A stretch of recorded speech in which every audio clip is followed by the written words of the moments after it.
கனடாவின் வான்கூவர் நகரில் வர்த்தக கட்டிடத்தின் அலுவலக அறைகளை முறையான அனுமதியின்றி சட்டவிரோதமாக குட்டி வாடகை அறைகளாக மாற்றி பணம் சம்பாதித்த வீட்டின் உரிமையாளர்களுக்கு எதிராக அபராதம் விதிக்கப்பட்டுள்ளது.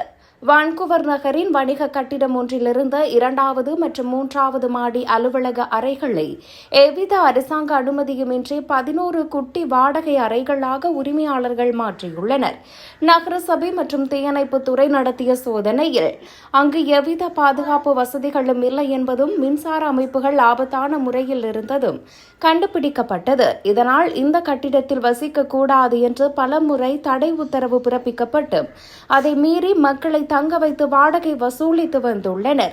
இதனையடுத்து பிரிட்டிஷ் கொலம்பியா மாகாணத்தின் குடியிருப்போருக்கான தீர்ப்பாயத்தின் அமலாக்க பிரிவு இக்கட்டிடத்தின் உரிமையாளர்களான அக்தர் நவாஸ், சர்வர் கான் மற்றும் அவர்களின் நிறுவனத்திற்கு $57,100 அபராதம் விதித்து உத்தரவிட்டுள்ளது.